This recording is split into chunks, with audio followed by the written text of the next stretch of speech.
श्री स्वामी समर्थ प्रेक्षकांनो, जुळली गाठ या मालिकेमध्ये अखेरीस दामिनी मुजुमदारला आता तिच्या सगळ्या कर्माची शिक्षा मिळणार. सावी तिला आता तिचा गुन्हा स्वतःच्याच तोंडाने कशा प्रकारे कबूल करायला लावणार, हे सगळं आता मालिकेमध्ये आपल्याला पाहायला मिळणार आहे. आणि जेव्हा काही दामिनी घाबरलेली असते, तिची सगळी गंमत इकडे सावी, नीता आणि अवंती कशा प्रकारे घेणार आणि इतक्या दिवसाचं जे काही लपवलेलं सत्य आहे ते अखेरीस आता बाहेर येणार आणि ही दामिनी आता गजाआड होणार. पण हे सगळं मालिकेमध्ये कसं दाखवलं जाणार, कशा प्रकारे घडणार, हे जर तुम्हाला जाणून घ्यायचं असेल तर तुम्ही आपला हा व्हिडिओ अगदी शेवटपर्यंत बघा, म्हणजे तुमच्या सगळं काही इकडे लक्षात येऊन जाईल. बरं का प्रेक्षकांनो, इकडे सुधाकर काकाच्या काळजीने आपल्या सावीचा जीव खालीवर होत असतो आणि नक्की ही दामिनी सुधाकर काकांसोबत काय करणार, काय वागणार, याचा काही इकडे सावीला अंदाज लागत नसतो. सावी इकडे दामिनीचं बोलणं ऐकण्यासाठी इकडे रूममध्ये आलेली असते, पण इकडे सावीला काही दामिनीच्या प्लॅनचा अजिबात अंदाज येत नाही. त्यामुळे सावीची खूप चिडचिड होत असते.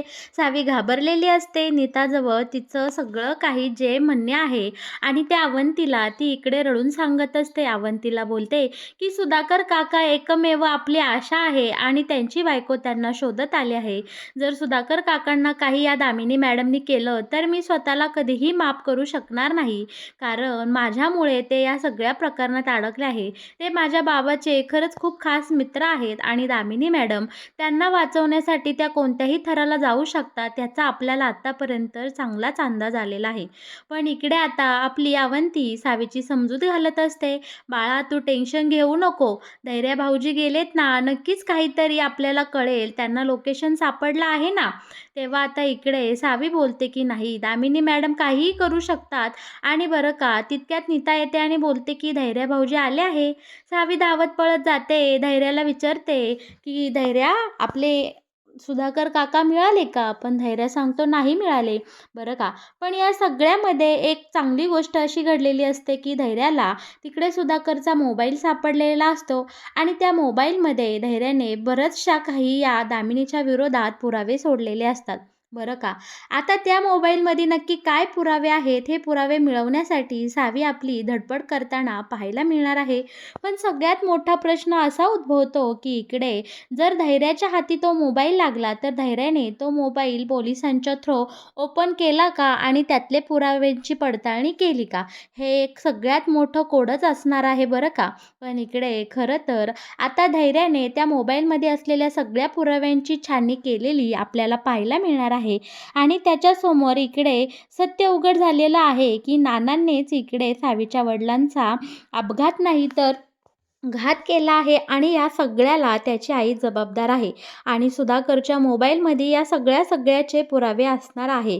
पण इकडे धैर्य मात्र शांत असतो, तो काहीही बोलत नसतो, कारण त्याला त्याच्या आईविरोधात अजून ठोस पुरावे जमा करायचे असतात.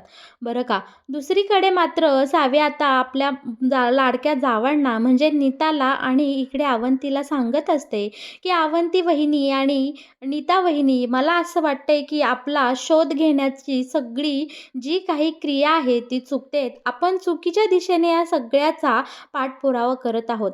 दामिनी मॅडम खूप हुशार आहेत, त्या सहजासहजी आपल्या हाती लागणार नाही. यासाठी आपल्याला आपला सगळ्या पॅटर्नच बदलायला लागणार आहे. आपण असं काहीतरी केलं पाहिजे की जेणेकरून आपल्या जाळ्यामध्ये स्वतःहून दामिनी मॅडम अडकतील आणि त्या आपल्याला सगळं काही सत्य सांगतील किंवा त्या त्यांच्या तोंडून सगळं काही सत्य ओढून घेतील. पण इकडे सावी बोलते की आपण हे कसं करायचं. तेव्हा सावी आता बाबांच्या खुनाचा बदला घेण्यासाठी किंवा बाबांच्या जो काही त्याचे बाबा तिला सोडून गेले या सगळ्या गोष्टीची छाननीशा करण्यासाठी आता पेटून उठलेली असते. सावीने ठरवलेलं असतं की काही झालं तरी दामिनी मॅडमचं रहस्य सगळ्यांसमोर आणायचं आणि त्यांच्या सगळ्या कुकर्मांची शिक्षा त्यांनी द्यायची म्हणजे द्यायची. पण इकडे दामिनी खूप हुशार असते. तिने बरोबर ज्यावेळी धैर्य पोलिसांना भेटायला जाणार त्याच वेळी बरोबर ते लोकेशन चेंज केलेलं असतं आणि नानांना सांगून सुधाकरला त्या ठिकाणावरून हलवलेलं असतं. आता इकडे नक्की सुधाकर नवीन कोणत्या जागी आहे हा सगळ्यात मोठा प्रश्न इथे उभा राहिलेला असतो. पण दामिनीने तिचा जो काही प्लॅन आहे तो अगदी चोख केलेला असतो आणि इकडे दामिनी स्वतःला खूप शहाणी समजत असते आणि ती आता अहंकाराने पूर्णपणे बुडून गेलेली असते. दामिनीला वाटत असतं की या दामिनीला शह देणं कोणाचंही काम नाही. पण तिच्या हे लक्षात नसतं की जी सावी वेड्याचं नाटक करते ती सावी खरं तर बरी आहे आणि दामिनीच्या विरोधात इकडे खूप मोठा ट्रॅप सुरू आहे याची दामिनीला थोडीसुद्धा कल्पना किंवा कुणकुणही लागलेली नसते. सावीने आता नीता, अवंती, पराग आणि रीना यांच्या मदतीने एक खूप मोठा ट्रॅप रचलेला असतो. तिने आता ठरवलेलं असतं साम, दाम, दंडभेद या सगळ्या नीतींचा वापर करून आता दामिनीला तिच्या तोंडून तिच्यात सगळ्या पापाचा घडा वधवून घ्यायचा म्हणजे घ्यायचा असा सावीचा प्लॅन असतो. बरं का, आता इकडे आपल्या हुशार सावीने एक खूप मोठी रणनीती आखलेली असते. तिने इकडे आता नीता, त्याच्यानंतर पराग, रीना आणि आपली अवंती या सगळ्यांना जमा केलेलं असतं आणि तिने त्यांना एक एक भन्नाट आयडिया सांगितलेली असते. तिने आता एक खूप मोठं कारस्थान रचलेलं असतं आणि त्या सगळ्याची पूर्वकल्पना ह्या तिच्या टीमला म्हणजे या सगळ्या सहकार्यकाऱ्यांना तिच्या जवळच्या माणसांना तिने अगदी स्पष्टपणे सांगितलेलं असतं. सावीने ठरवलेलं असतं की आता इकडे या दामिनी मॅडमसमोर मी माझ्या वडिलांचं भूत आणायचं आणि तिला माझ्या वडिलांच्या भूताला घाबरून बरोबर या मॅडम सगळं काही वदवतील. कारण या तर कोणाला घाबरणाऱ्यातल्या नाही, माणसाचा आणि त्यांचा घाबरण्याचा काडीचाही संबंध राहिला नाही. त्यामुळे आता सावीने इकडे खरं तर पहिला पराग आणि रीनाला बोलावून घेतलेलं असतं आणि त्यांना सगळा प्लॅन समजावून सांगितलेलं असतं की आपल्याला बाबांच्या फोटोचं आपल्याला भूत रिक्रिएट करायचं आहे. त्यासाठी आपल्याला एक प्रोजेक्टर स्क्रीन लागेल आणि त्यामध्ये बाबांचे वेगवेगळे फोटो टाकायचे आणि रेकॉर्डिंगसाठी आवाज हवा आहे. आपण बाबांचे आवाज वेगवेगळे काढून घेऊयात आणि आता मधी बरोबर बाबांचे आवाज आणि हे फोटो ज्यावेळी घरामध्ये कुणी नसतील त्यावेळी दामिनीच्या समोर हे सगळं आणायचं. आणि इकडे आता आपल्या अवंतीला आणि ह्या नीताला सुद्धा सावीने अगदी समजावून सांगितलेलं असतं की वहिनी, घरामध्ये त्या दिवशी कोणीही राहता कामा नये. संपूर्ण घराची लाईट्स आपण घालवायची आहे आणि तुम्ही असं काहीतरी प्लॅन करा की भास्कर दादा आणि तुमचे मिस्टर म्हणजे अवंतीचे भाऊजी ते सुद्धा इकडे घरी येता कामा नये आणि घरातले सगळी माणसं काहीही करून बाहेर हकलवायची. घरामध्ये फक्त आपण तिघी आणि या दामिनी मॅडमच राहिल्या पाहिजे आणि गुप्त स्वरूपात आपण रीना आणि परागलाही इथे आणणार आहोत. बरं का, आता एवढा मोठ्या प्लॅनची या सगळ्यांनी मस्तपैकी प्लॅनिंग केलेली असते आणि आपल्या अवंती आणि नीताने सुद्धा सावीला या सगळ्या कारस्थानात मदत करायचं ठरवलेलं असतं. ठरल्याप्रमाणे यांनी खूप मोठा प्लॅन रचलेला असतो आणि घरी त्या दिवशी कुणीही येणार नाही आणि घरातले सगळे लाईट बंद होतील अशी व्यवस्था केलेली असते. प्रत्येकाला वेगवेगळी कारणं देऊन घराच्या बाहेर या दोघींनीही हकलून दिलेलं असतं. बरं का, आता घरामध्ये फक्त दामिनी या तिघी सुना इतक्याच असणार आहेत आणि इकडे आता दामिनी ज्यावेळेस तिच्या खोलीमध्ये जाते त्या आरशावर यांनी तुला खुनाची शिक्षा मिळणार, आता तुझी घटिका भरली आहे असं लाल अक्षरात इकडे आता नीताने लिहून ठेवलेलं असतं.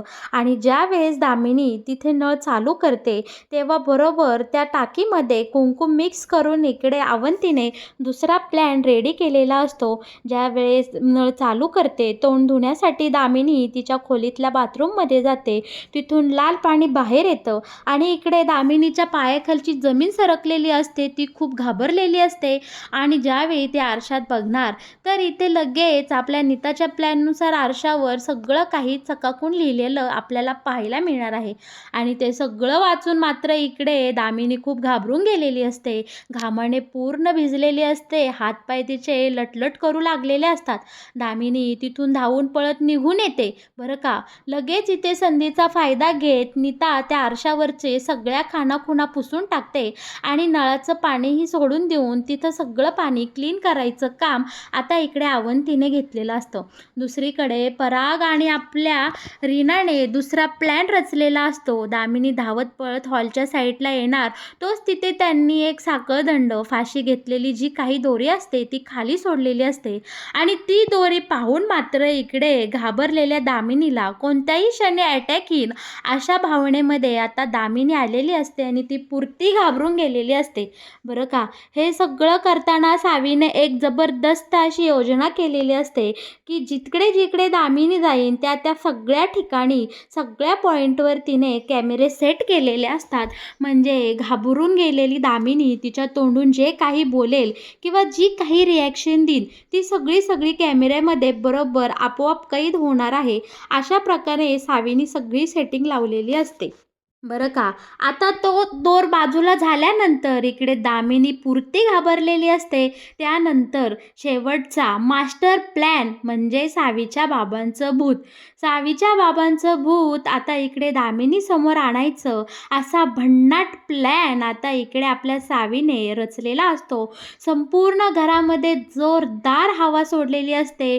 चित्रविचित्र आवाज आणि हे सगळी असा काही माहोल त्यांनी तिथे क्रिएट केलेला असतो. जणू काही एखादा आत्मा, एखादं भूत, सावीच्या बाबाचा आत्मा कोणत्याही क्षणी आता या घरामध्ये वावरणार आहे, वास करणार आहे. या सगळ्यामध्ये आपल्या सावीला नीता, अवंती, पराग, रीना या सगळ्यांनी खूप जास्त मदत केलेली आपल्याला पाहायला मिळणार आहे. बरं का प्रेक्षकांनो, आता प्रोजेक्टरच्या साहाय्याने तिकडे रीनाने इकडे मस्तपैकी सावीच्या बाबांचं जे काही भूत आहे ते तयार केलेलं असतं. आता सावीच्या बाबांची प्रतिछबी इकडे दामिनीसमोर थेट उभी राहिलेली असते आणि दामिनी मात्र आता इकडे पुरती घाबरून गेलेली आपल्याला पाहायला मिळणार आहे. दुसरीकडे परागने आता टेक रेकॉर्ड चालू केलेला असतो आणि आता त्याच्या छबीमधून डायरेक्ट सावीच्या बाबांचा आवाज इकडे येऊ लागलेला असतो. ज्या क्षणी सावीच्या बाबांचा आवाज येतो की दामिनी मुजुमदार, तू मला संपवलं आहेस, तू माझा खून केला, तू माझ्या मुलीपासून मला तोडलंस आणि तुझ्यामुळे माझी मुलगी वेडी झाली, आमची ताटातूट गेली, अगं ही पापं कुठं फेडशील?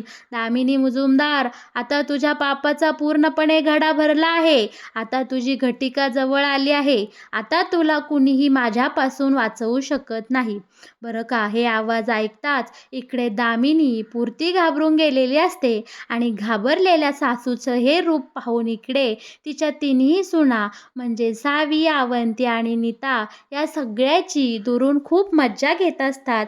दामिनीवर त्या खूप फिदी हसत असतात. पण बरं का, आता मात्र दामिनी पुरती घाबरलेली असते आणि तिने सावीच्या बाबांसमोर हात जोडलेले असतात आणि बोलत असते की सावीचे बाबा, मला माफ करा, मी चुकले, मला माफ करा. मला तुम्हाला मारायचा हेतू नव्हता, पण चुकून माझ्याकडनं हे सगळं घडून गेलं आणि त्या भरात मी खूप पापं केली आहे. पण मला तुम्ही माफ करा. कितीही काही झालं तरी मी तुमच्या सुनेची सासू आहे. तुमच्या मुलीला मी आयुष्यभर माझ्या घरात गुण्यागोविंदाने नांदू देईल. तुम्ही मला माफ करा. आणि अखेरीस प्रेक्षकांनो, इकडे घाबरलेल्या दामिनीने तिच्या सगळ्या गुणाचा पाडा एक एक करून इथे सगळा वाचलेला असतो आणि हे सगळं तिथे लावलेल्या कॅमेरामध्ये बरोबर सगळं रेकॉर्ड झालेलं आपल्याला पाहायला मिळणार आहे. आणि बरं का, आता इकडे सावीच्या हातात दामिनीच्या विरोधात खूप मोठा जबरदस्त असा पुरावा लागलेला आपल्याला इथे पाहायला मिळणार आहे. आणि त्यानंतर मात्र आता इकडे सावीचे बाबा एवढंच करून राहत नाही, तर तिला अनेक प्रश्न विचारतात आणि इथून मागे तिने काय काय केलं, सुधाकरला कशा प्रकारे लपवलं आणि आपल्या सावीचा कसा अपघात केला आणि अजून बरीच कांड, तिने केलेली अनेक प्रकारची कांड, कारस्थानं सगळं आता इकडे सावीच्या बाबांनी त्या दामिनी मुजुमदारच्या तोंडून सगळं वदवून घेतलेलं असतं.